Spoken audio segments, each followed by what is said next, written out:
ನಮಸ್ಕಾರ ಸ್ನೇಹಿತರೆ. ತಮಸೋಮ ಜ್ಯೋತಿರ್ಗಮಯ ಚಾನಲ್ಗೆ ತಮ್ಮೆಲ್ಲರಿಗೂ ಸ್ವಾಗತ. ಈ ದಿನ ನಾವು ಶ್ರೀ ಸಾಯಿ ಸಚ್ಚರಿತೆಯ 24ನೇ ಅಧ್ಯಾಯದ ಬಗ್ಗೆ ತಿಳಿದುಕೊಳ್ಳೋಣ.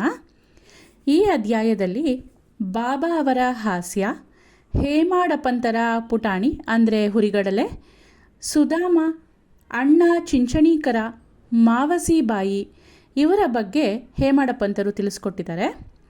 ಇಂತಹದನ್ನು ಮುಂದೆ ಹೇಳುತ್ತೀವಿ ಅಂತ ಹೇಳೋದು ಒಂದು ತರಹದ ಅಹಂಕಾರವೇ ಸರಿ.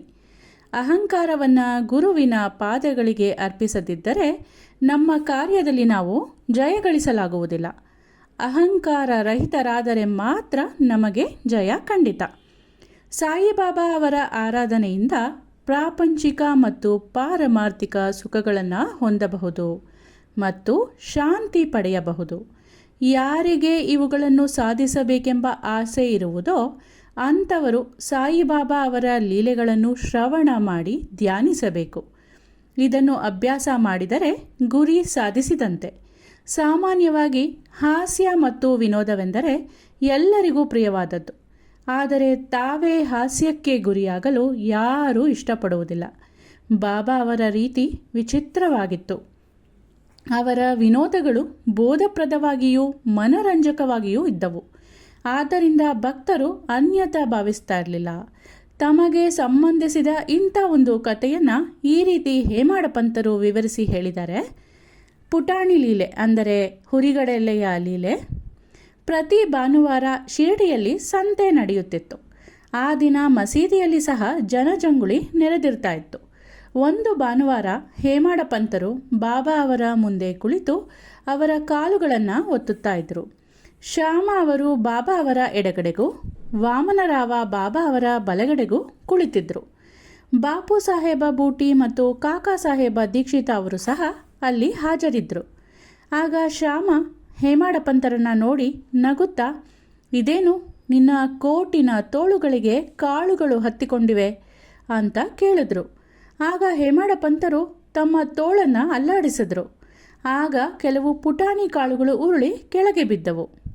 ಎಲ್ಲರೂ ಅವುಗಳನ್ನು ಆರಿಸಲು ಆರಂಭ ಮಾಡಿದರು. ಪುಟಾಣಿ ಕಾಳುಗಳು ತೋಳುಗಳಲ್ಲಿ ಹೇಗೆ ಸೇರಿಕೊಂಡವು ಎಂದು ಎಲ್ಲರಿಗೂ ಆಶ್ಚರ್ಯವಾಯಿತು. ಹೇಮಾಡಪಂತರು ಸಹ ಆಲೋಚಿಸಿ ವಿಫಲರಾದರು. ನಂತರ ಬಾಬಾ ಮತ್ತು ಹೇಮಾಡಪಂತರ ಮಧ್ಯೆ ಈ ರೀತಿ ಸಂಭಾಷಣೆ ನಡೆಯಿತು. ಬಾಬಾ ಹೇಳಿದ್ರು, ಯಾರಿಗೂ ಕೊಡದೆ ತಾನು ಒಬ್ಬನೇ ತಿನ್ನುವ ಅಭ್ಯಾಸವಿಟ್ಟುಕೊಂಡಿದ್ದಾನೆ ಈ ಹೇಮಾಡಪಂತ. ಈ ದಿವಸ ಸಂತೆ, ಆದ್ದರಿಂದ ಕಾಳು ಕೊಂಡು ತಿನ್ನುತ್ತಾ ಬಂದಿದ್ದಾನೆ. ಅದು ನನಗೆ ಗೊತ್ತು. ಈ ಕಾಳುಗಳೇ ಸಾಕ್ಷಿ. ಇದರಲ್ಲಿ ಆಶ್ಚರ್ಯವೇನು ಅಂತ ಕೇಳಿದ್ರು.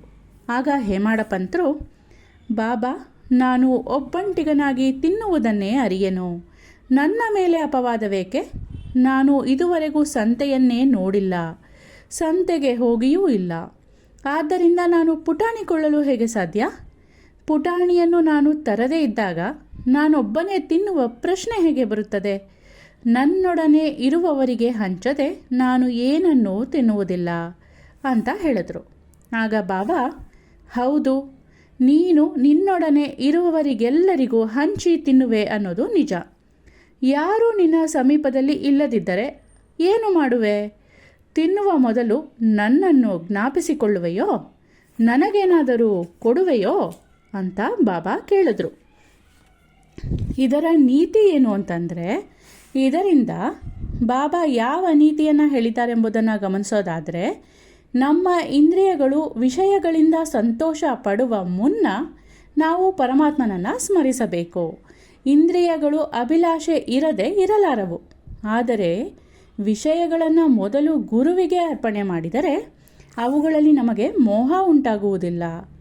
ಈ ರೀತಿ ಆಸೆ, ಕೃಪಣತೆ, ಕೋಪ ಎಂಬ ವೃತ್ತಿಗಳನ್ನು ಮೊದಲು ಗುರುವಿಗೆ ಅರ್ಪಿಸಿದರೆ ದೇವರು ನಮಗೆ ಸಹಾಯವೆಸಗುತ್ತಾನೆ. ವಿಷಯವನ್ನು ಭೋಗಿಸುವ ಮೊದಲೇ ನಮ್ಮ ಹತ್ತಿರವೇ ಇರುವ ಬಾಬಾ ಅವರನ್ನು ಸ್ಮರಿಸಿದರೆ ವಿಷಯವು ಭೋಗ್ಯಾರವೇ ಎಂಬ ಪ್ರಶ್ನೆ ಉದ್ಭವಿಸುತ್ತೆ. ವಿಷಯವು ಭೋಗ್ಯಾರ್ಯವಲ್ಲದಿದ್ದರೆ ಅದನ್ನು ತಿರಸ್ಕರಿಸುವ ಪರಿಜ್ಞಾನ ನಮಗೆ ಉಂಟಾಗತ್ತೆ. ಆಗ ನಮ್ಮ ಕೆಟ್ಟ ಭಾವನೆಗಳು ದೂರವಾಗಿ ಶಾಂತಿ ದೊರಕತ್ತೆ. ಆಗ ಗುರುವಿನಲ್ಲಿ ಪ್ರೀತಿ ಜನಿಸಿ ಜ್ಞಾನವು ತಾನಾಗಿಯೇ ಉಕ್ಕತ್ತೆ.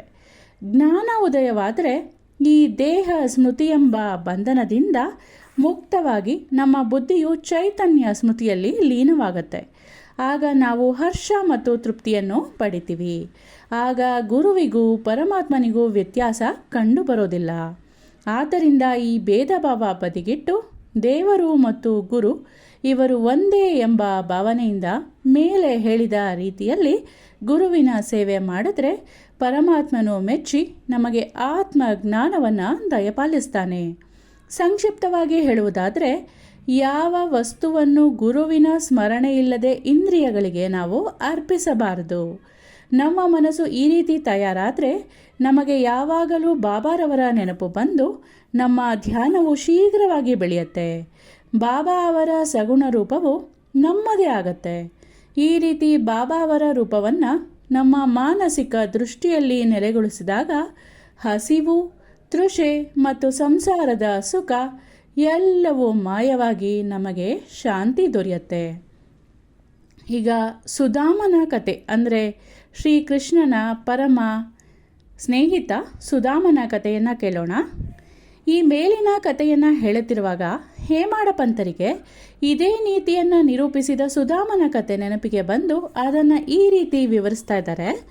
ಶ್ರೀಕೃಷ್ಣ ಮತ್ತು ಅವನ ಅಗ್ರಜ ಬಲರಾಮ ತಮ್ಮ ಸಹ ವಿದ್ಯಾರ್ಥಿಯಾದ ಸುಧಾಮನೊಡನೆ ಸಂದೀಪನಿ ಎಂಬ ಗುರುವಿನ ಆಶ್ರಮದಲ್ಲಿ ವಾಸ ಮಾಡ್ತಾಯಿದ್ರು. ಕೃಷ್ಣ ಮತ್ತು ಬಲರಾಮರು ಒಂದು ದಿನ ಸೌದೆ ತರೋದಕ್ಕೆ ಕಾಡಿಗೆ ಹೋದರು. ಆಗ ಋಷಿ ಪತ್ನಿಯು ಮೂವರಿಗೂ ಸಾಕಾಗುವಷ್ಟು ಕಡಲೆಯನ್ನು ಕೊಟ್ಟು ಸುಧಾಮನನ್ನು ನಂತರ ಕಳಿಸಿಕೊಟ್ರು. ಕೃಷ್ಣನು ಸುಧಾಮನನ್ನು ಕಾಡಿನಲ್ಲಿ ಸಂಧಿಸಿ, ದಾದಾ, ಬಹಳ ಬಾಯಾರಿಕೆಯಾಗಿದೆ, ನನಗೆ ನೀರು ಬೇಕು ಅಂತ ಕೇಳ್ದ. ಅದಕ್ಕೆ ಸುಧಾಮ, ಹೊಟ್ಟೆ ಬರಿದಾಗಿರುವಾಗ ನೀರು ಕುಡಿಬಾರ್ದು, ಸ್ವಲ್ಪ ಹೊತ್ತು ವಿಶ್ರಮಿಸ್ಕೋ ಅಂತ ಹೇಳ್ದ. ನಾನು ಕಡಲೆಯನ್ನು ತಂದಿದ್ದೇನೆ, ಋಷಿ ಪತ್ನಿ ಕಡಲೆಯನ್ನು ಕೊಟ್ಟಿದ್ದಾರೆ, ನೀನು ತೆಗೆದುಕೋ ಅಂತ ಸುಧಾಮ ಹೇಳಲೇ ಇಲ್ಲ. ಕೃಷ್ಣನು ಆಯಾಸವಾಗಿದ್ದರಿಂದ ಸುಧಾಮನ ತೊಡೆಯ ಮೇಲೆ ಮಲಗಿಕೊಂಡ. ಇದನ್ನು ನೋಡಿದ ಸುಧಾಮ ಕಡಲೆಯನ್ನು ಮೆಲ್ಲಗೆ ಆಚೆ ತೆಗೆದು ತಿನ್ನೋದಕ್ಕೆ ಪ್ರಾರಂಭ ಮಾಡ್ದ. ಆಗ ಕೃಷ್ಣನು ಎಚ್ಚರವಾಗಿ, ದಾದಾ, ಏನು ತಿನ್ನುತ್ತಿರುವೆ, ಸಪ್ಪಳ ಏಕೆ ಅಂತ ಕೇಳ್ದ.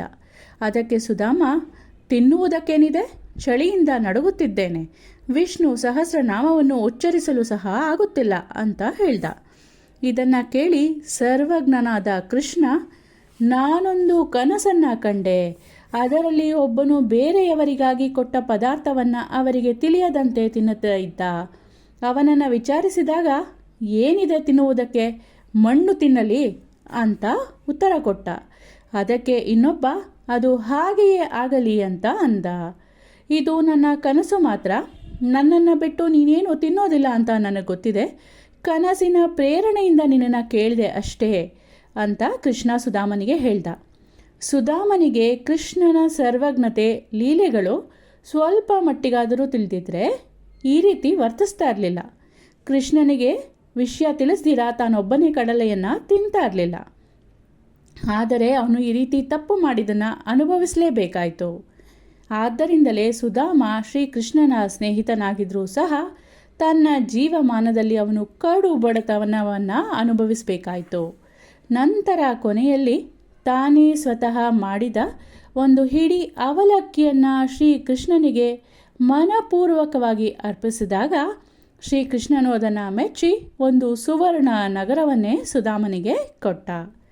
ಈಗ ಅಣ್ಣ ಚಿಂಚಣಿಕರ ಮತ್ತು ಮಾವಸಿ ಬಾಯಿ ಇವರಿಬ್ಬರ ಒಂದು ಘಟನೆಯನ್ನು ನೋಡೋಣ.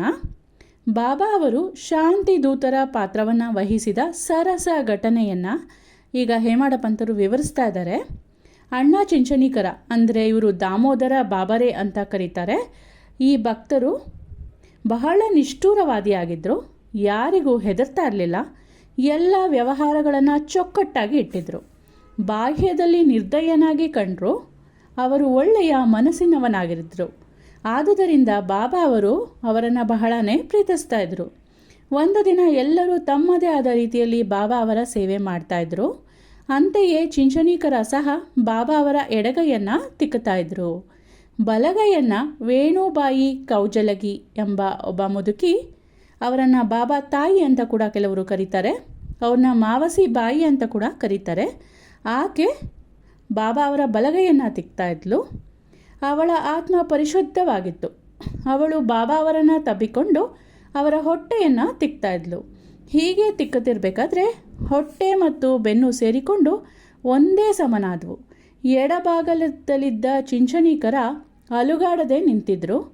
ಈ ತಿಕ್ಕುವ ರಭಸದಲ್ಲಿ ಮಾವಸಿಬಾಯಿಯ ಮುಖ ಅತ್ತಿತ್ತ ಹೊರಳಾಡ್ತಾ ಇತ್ತು.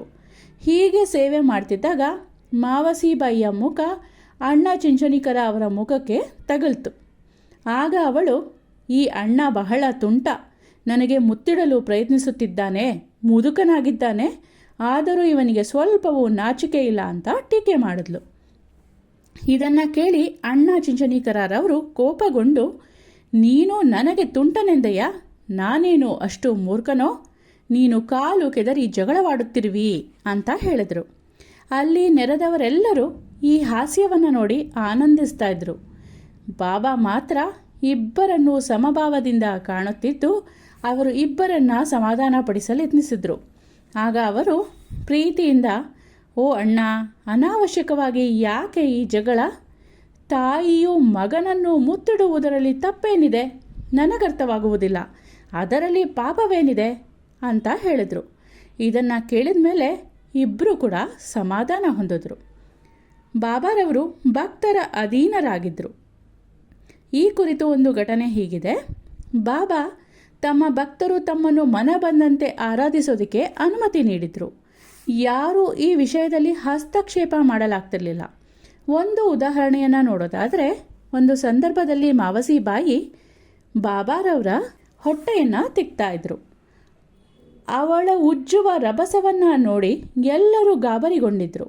ಆಗ ಅವರು, ಓ ತಾಯಿ, ಸ್ವಲ್ಪ ಜಾಗರೂಕರಾಗಿ ಹೊಟ್ಟೆ ತಿಕ್ಕಿ, ಇಲ್ಲದಿದ್ದರೆ ನೀವು ಬಾಬಾರವರ ಕರುಳುಗಳನ್ನು ಕಿತ್ತು ಬಿಡ್ತೀರಾ ಅನಿಸ್ತಾ ಇದೆ ಅಂತ ಹೇಳಿದ್ರು. ಇದನ್ನು ಕೇಳಿದ ಬಾಬಾ ಕೋಪ ಮಾಡಿಕೊಂಡು ಕೂಡಲೇ ಆಸನದಿಂದ ಎದ್ದು ತಮ್ಮ ಸಟಕ ನೆಲಕ್ಕೆ ಹೊಡೆದ್ರು. ಕೋಪದಿಂದ ಅವರ ಕಣ್ಣುಗಳು ಕೆಂಪಾದವು. ಅವರು ಸಟಕ ತೆಗೆದುಕೊಂಡು ಒಂದು ತುದಿಯನ್ನು ತಮ್ಮ ಹೊಟ್ಟೆಗೆ, ಮತ್ತೊಂದು ತುದಿಯನ್ನು ಕಂಬಕ್ಕೆ ಒರಗಿಸಿ ಬಲವಾಗಿ ಒತ್ತಲಾರಂಭಿಸಿದರು. 2 ಅಡಿ ಉದ್ದವಾಗಿ ಇದ್ದಿರೋ ಆ ಸಟಕ ಬಾಬಾರವರ ಹೊಟ್ಟೆಯೊಳಗೆ ಪೂರ್ತಿ ನಾಟು ಬಿಡ್ತು. ಇದನ್ನು ಕಂಡ ಜನ ಗಾಬರಿಯಾಗಿ ಹೆದರ್ಕೊಂಡ್ರು. ಯಾರಿಗೂ ಬಾಬಾರವರ ಹತ್ತಿರ ಹೋಗೋ ಧೈರ್ಯ ಇರಲಿಲ್ಲ. ಬಾಬಾರವರ ಕ್ಷೇಮವನ್ನು ಗಮನದಲ್ಲಿಟ್ಟುಕೊಂಡೇ ಇತರರು ಮಾವಸಿಬಾಯಿಗೆ ಜಾಗರೂಕರಾಗಿರಲು ಹೇಳಿದರು. ಆದರೆ ಬಾಬಾ ಇದನ್ನು ಸಹಿಸಲಿಲ್ಲ. ಹೀಗೆ ಅವರ ಸದುದ್ದೇಶ ವಿಪತ್ತಿಗೆ ದಾರಿಯಾಗೋಯಿತು. ಅದೃಷ್ಟವಶಾತ್ ಬಾಬಾ ಕೂಡಲೇ ಶಾಂತರಾಗಿ ಸಟಕ ತೆಗೆದು ತಮ್ಮ ಆಸನದಲ್ಲಿ ಕುಳಿತುಕೊಂಡ್ರು. ಈ ಘಟನೆಯಿಂದ ಭಕ್ತರು ಸಾಯಿಬಾಬಾ ಇತರರಿಂದ ಸೇವೆ ಮಾಡಿಸಿಕೊಳ್ಳುತ್ತಿರುವಾಗ ಮಧ್ಯ ಪ್ರವೇಶಿಸೋದು ತುಂಬಾ ತಪ್ಪು ಅನ್ನೋದನ್ನು ಅರಿತುಕೊಂಡ್ರು. ಭಕ್ತರ ಸೇವೆಯ ಬೆಲೆ ಮತ್ತು ಗುಣಗಳನ್ನು ಅಳೆಯುವ ಶಕ್ತಿ ಬಾಬಾ ಹೊರತಾಗಿ ಬೇರೆಯವರಲ್ಲಿ ಇರಲಿಲ್ಲ. ಇಲ್ಲಿಗೆ ಈ ಅಧ್ಯಾಯ ಮುಕ್ತಾಯವಾಯಿತು. ಶ್ರೀ ಸಾಯಿ ಪ್ರಣಾಮ. ಧನ್ಯವಾದಗಳು.